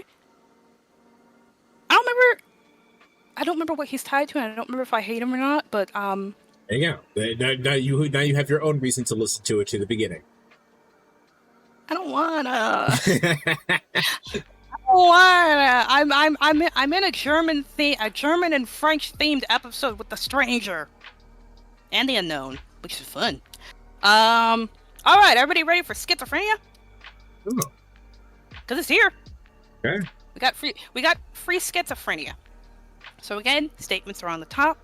This one is Burned Out, which actually is one of my favorites, but it's not at the same time because there's like one distinct bitch in here that I despise. But it's fine, because I get to yell at him directly and about him the next time I do this, because he gets fucking a 2-parter episode like a whiny little bastard. So this is a statement of Ivo Lensick regarding his experiences during construction of a house on Hilltop Road. Hey! Yes? Oh, no, I had a thing where I'm like, wait, didn't I fucking read this before? But no, I'm good. Hilltop Road, Oxford. The original statement is given March 13th, 2007. So Lensick took over his father's construction company in 1996 and tends to specialize in new builds, plumbing, and wiring. He gets called in to finish a wiring job in mid-November for Hilltop Road. He arrives at the house late in the evening, and he has another construction job during the day, and doesn't find anything out of the ordinary from the half-finished house outside of the tree in the back garden. Amongst the building debris and rubble, it was tall, creepy, and very much dead. Outside of the creepy tree, Lensick doesn't have any strange encounters until his 3rd day. At around 8 or 9 in the evening, he hears a knock on the front door, which has no doorknob and can be easily pushed in. Having dealt with people in the past being nosy about construction sites, he approaches with a hammer, ready to scare them off.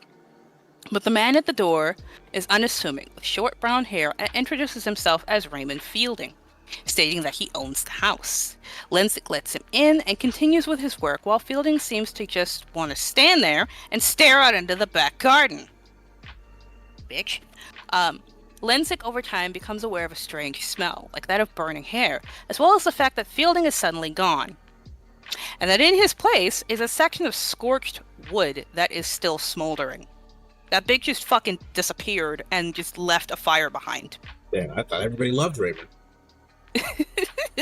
No. Lensick runs to get the fire extinguisher, but upon returning to the room, he finds there's no scorch mark, no smell, and just a faint ring of ashes where Fielding had once been standing. This bitch just disappeared, or he, like, disintegrated? He exploded? I'm thinking, if anyone's seen Metal Gear, I'm thinking Man on Fire. That's what I'm thinking. I don't know that reference, but yes.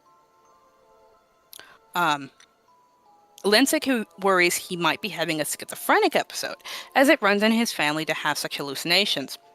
I don't know how the fuck you can hallucinate meeting somebody, and then... Or fire. Or fire. Well, specifically what he said. Like, all of that encompassing seems like a very strange hallucination. But I don't know how schizophrenia works, so... One of my brothers has schizophrenia, and I only know that he sees shadow peoples and he listens to 3 different voices, and one of them is very mean. So he worries he might be having a schizophrenic episode, as it runs in his family to have such hallucinations. He's watched his father's mental decline following a divorce, and that his father had become obsessed with fractal patterns. I provided an example on the side. These things are cool, but also kind of trippy, because if you stare at them too long, at least for me, my eyes start fucking hurting. It's one of those ones like like the swirling patterns where it seems like it's moving, but it's not. It's one of those bitches. I don't know how the fuck you draw that, but cool. His father had become obsessed with fractal patterns. One day this changes, however, as Lensik, having returned from work, finds his father cowering near the window, claiming that someone is following him, and that Lensik will know who that person is because, according to his father, all the bones are in his hands. That's not that exactly what? His father's death is ruled as a suicide as Lensik finds him locked inside the family study, laying in a pool of blood with deep gouges along his wrists and face, but no weapon in sight. And the walls and the floor have been covered with fractal patterns, some drawn in pencil, others drawn in blood. That man was not having a fun time. I don't think either of them were having a fun time. And it's while reminiscing on this and worrying about his own hallucinations and whether or not they've started that Lensik trips and falls in a fucking puddle, and he winds up at the hospital with a fucking concussion. I'm sensing a pattern of head wounds. Because Patel also had a fucking head wound. Concussed. It's easy to yada yada anything with the fucking head wound. The nurse who ends up caring for him tells him that she knew Fielding, that he'd repurposed Hilltop Road in the 1960s as a halfway house for runaway teens, and that the neighborhood had been relatively chaotic until Fielding had taken in a girl named Agnes. Damn, I forgot to include her picture. It's fine. She gets an episode later. Since she began living in the house, over time, the children not only caused less trouble, but gradually began to move out or outright disappear. Even Fielding himself leaving the house solely to Agnes, who claimed to not know what happened to Fielding. Agnes was apparently not that well liked by anyone in the community, as they suspected her of having a hand in all the disappearances. So when Hilltop Road erupted in flames one day, all of the neighborhood just looked the other way. They're like, I don't see that shit. And when the ashes were finally sifted through, the only thing found was the body of Raymond Fielding, who seemed to be missing his right hand. I don't think his dad was hallucinating. Lensik is eventually discharged and able to return to work, but now he finds himself wary, noticing that whenever he is in a room alone, he continues to catch the scent of burnt hair. It's during one of these days that Lensik loses track of time and finds that it is suddenly very dark out and that he is overwhelmed by a clawing, suffocating heat. But a knock on the door stops this feeling instantly. It is a Catholic priest with short cropped hair who introduces himself as Father Edwin Burroughs. Fuck you, Burroughs, go die in a fire. Anyway, Burroughs comes to bless the house. And it's while he's doing this that Lensik takes himself outside to stand in the garden, and his gaze falls upon the old tree from earlier. And without thinking, he takes a crowbar to the base to, hit it. I'm having a brain fart. He hits the tree with a fucking crowbar, and then he gets splashed across the face by blood, which seems to be coming from the fucking tree. This is also reminding me of something that happens in Chainsaw Man that I actually can't tell you about because it's a spoiler. It's okay. He manages to uproot the tree and finds a tiny wooden box buried underneath with intricate patterns carved in it, and resting inside the box is a single green apple. Yet when Lensik pulls it from the box, it rots within seconds and erupts into dozens of spiders. Ew. Father Burroughs comes out into the garden and hands over a business card before leaving, and Lensik works on the house for another week and leaves after his job is complete. I would have left sooner because of the fucking spiders, but whatever. Spiders are chill. I just wouldn't... The giant multitudes of them are probably unsettling. Probably, yeah.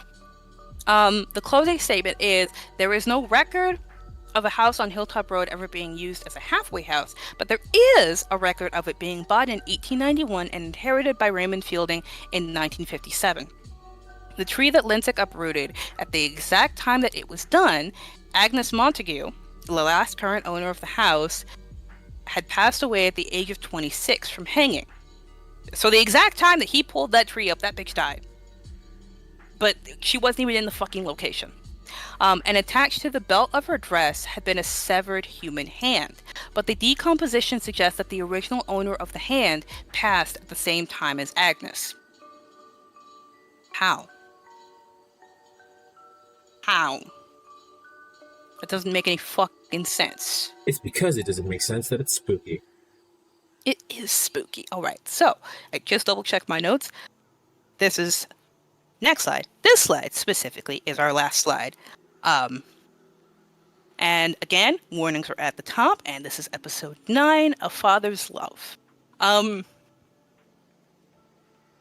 you all like serial killers. You love serial killers. I sometimes do. You love serial killers? I said you love serial killers. I do love serial killers. That's why I'm like, I hope you all like serial killers, because this bitch is crazy. So this is the statement of Julia Montauk regarding the actions and motivations of her father, the serial killer Robert Montauk. I think this is like the second or third one I've had to do where I had to like switch the names, and it's like, oh, he's doing this versus what his fucking daughter is doing, and it confused me a little bit. Just a little bit, but I got it sorted out. It's fine. So Julia's father died 7 years into his prison sentence. I believe it was a life sentence. And she comes to the Institute to give her statement about him, that he had in fact killed at least 40 people over the course of 5 years. Well, okay, hold on. Yes. 40 people and they didn't catch this dude? You want me to finish the statement? Not really, because I think it's just going to make me more disappointed in the police force that doesn't exist. But go ahead. Because you asked the question, and it's like I gotta finish the statement to actually answer you. 40 people, and they didn't catch this bitch. All right, I mean, is this motherfucker Dexter? That's the only one that makes sense to me. She explains that her father spent most of her younger years killing people, and that she had no idea. She claims to have always lived in the same house in Dartford, that despite everything that she knows, she can't bring herself to leave.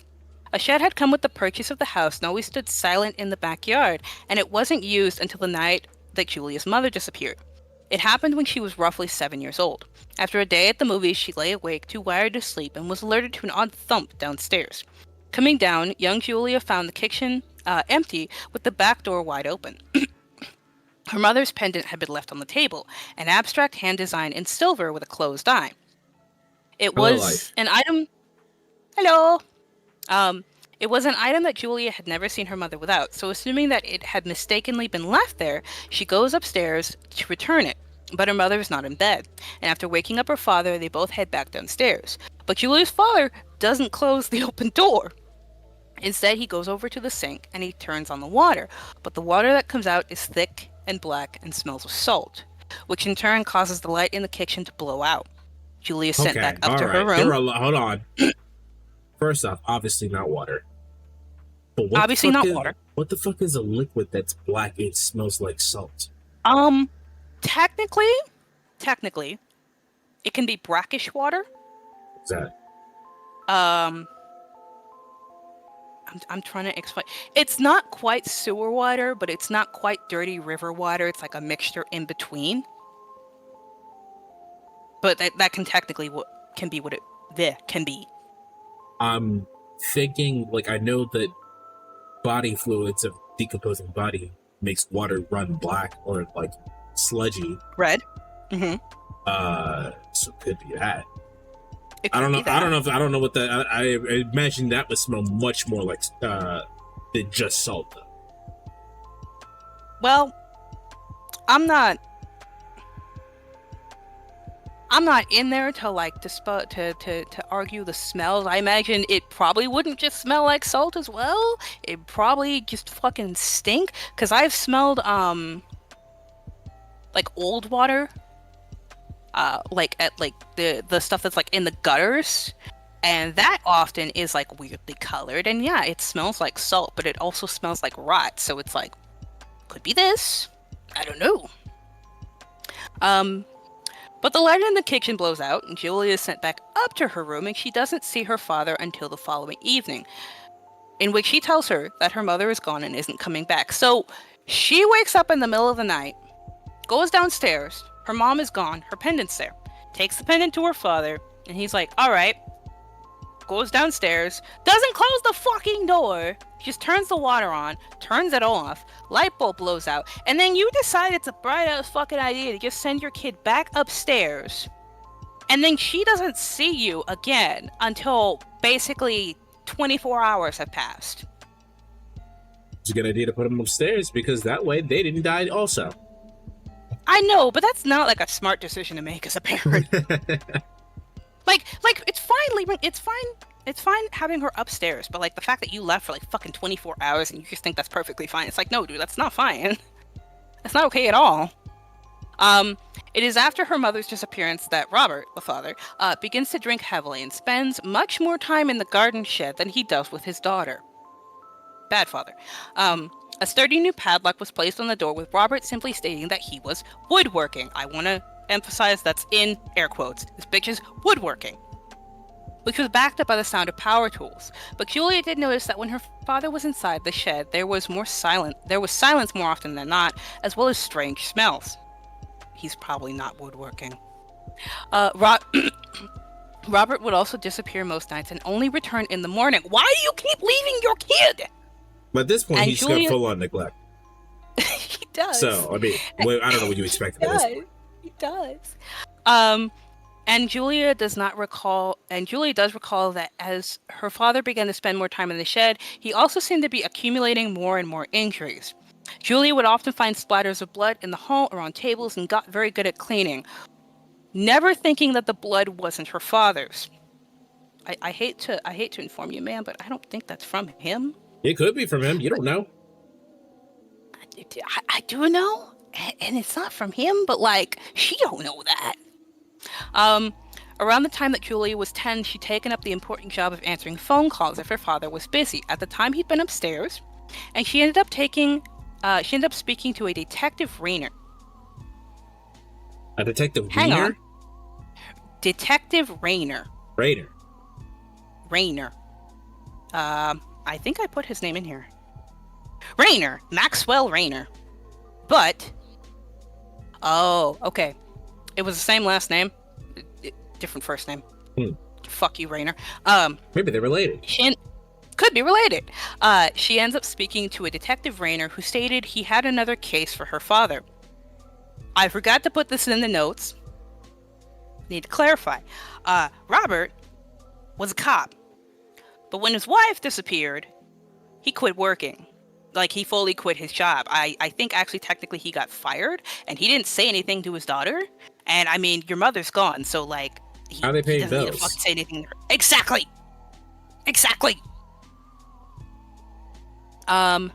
So he has another case for her father, but she shooed off the phone when her father returns. Julia had been asked often after her father had been sent to jail where the rest of the bodies were, as they needed to be identified, but she honestly had no idea. What she did know, though, is that the photos her father took could have been used as a means of identification. So you do know, but you don't know. Make up your mind. Do you know or do you not know? Seems to me that she does know. She might know. She'd been the one to suggest that he make a dark room for his photos, and because of this, the second bedroom was converted into yet another working space for Robert. Julie had only ever been in the dark room once, a few weeks before her father was caught, and hung up to dry were photos of corpses with strange symbols drawn on their faces. Julia does end up telling her father what she had seen, and he gives her a long hug, the last she would ever receive. And after telling her to stay in the house until he returns, he leaves.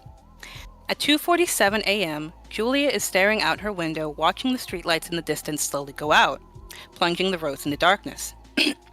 Slowly? Slowly. That shit happens all at once, so how the fuck?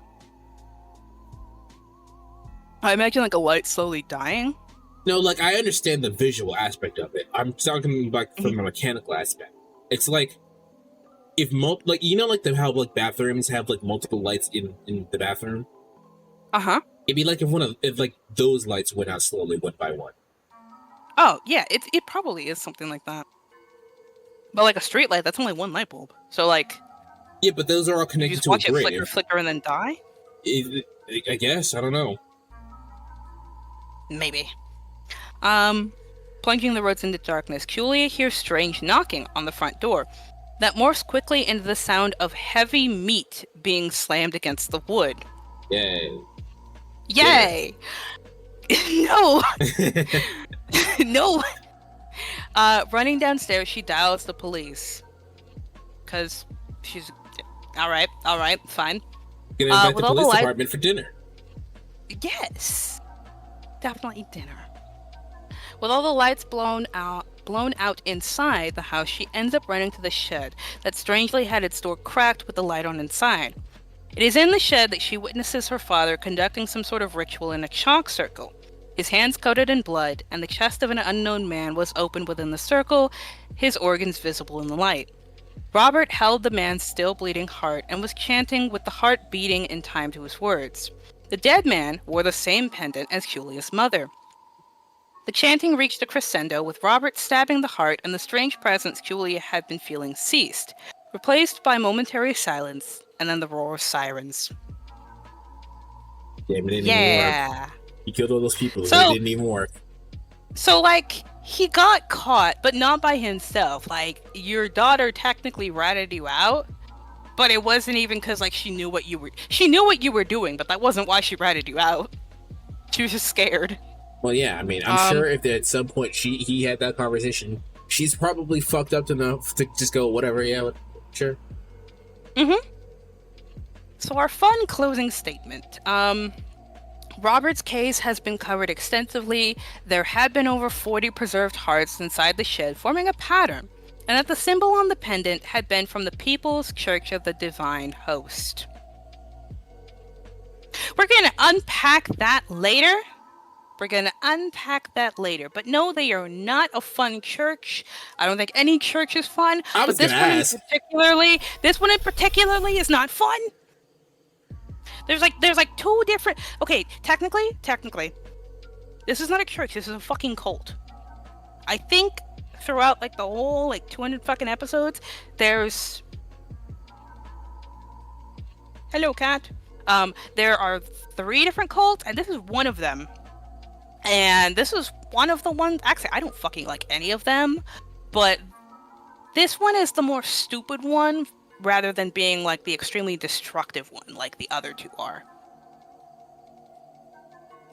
So, People's Church of the Divine Host, which had been formed by Maxwell Rayner, possibly connected to Joseph Rayner. Who the fuck knows? Certainly not me. VPN reconnected. Huh? I said your VPN reconnected. I know. I saw it. We all saw it. Everyone saw it. It's fine. So Robert ends up dying in prison. He'd been stabbed 47 times, except there was no murder weapon. Why is it always 47 times? Oh, I stabbed it 47 times in the chest. It's always 47. Maybe people like the number 47. I don't know. It's very strange. There was no murder weapon to be found, and Robert had been in an isolated, locked cell, and the light had blown out prior to the stabbing. So who the fuck stabbed him? Same thing that happened. The same thing that happened to Robert. Same thing happened to Epstein. He just got mystery shanked. Yeah. All right. Well, he just got mystery shanked. I would have covered episode 10, but it doesn't. I can, but I don't want to at the same time because it doesn't bear a huge significance. These are all random stories, are they not? No, they're not. I mean, it's up to you. I would, but I don't like fucking Trevor Herbert that much, and he doesn't show up that much throughout the rest of the series. He hunts vampires, and the vampires. How can he not be sick as fuck? He's a hobo. He guesses people's They're ages. all the best vampire hunters. Are hobos? I just made that up. I mean, Trevor Beaumont's a hobo.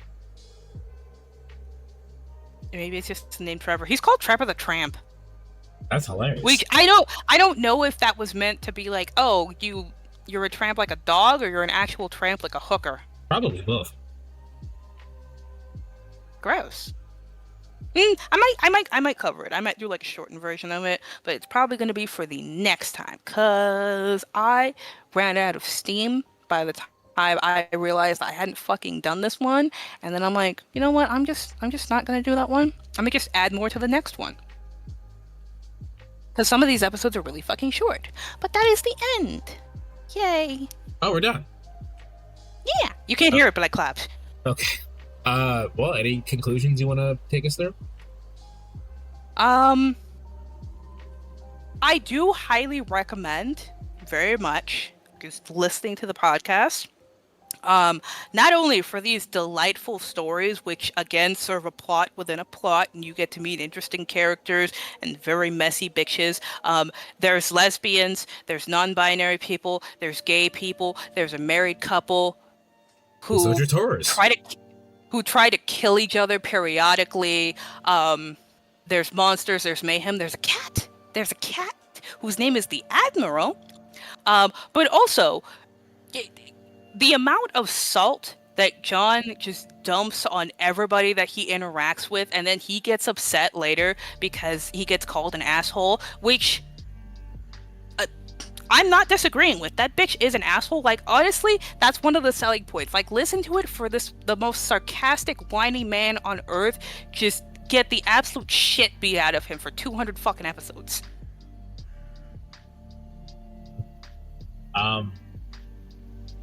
Thanks for sharing. Don't with jump us. up there. I'll stay on the ground then. All right, I'll stay right here.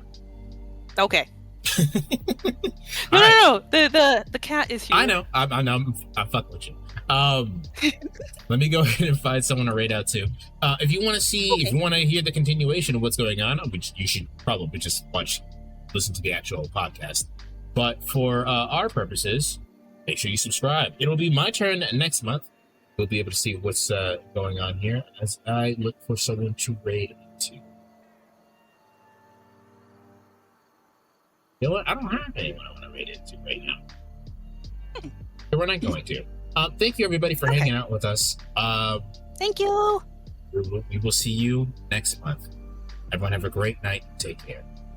Later. Bye.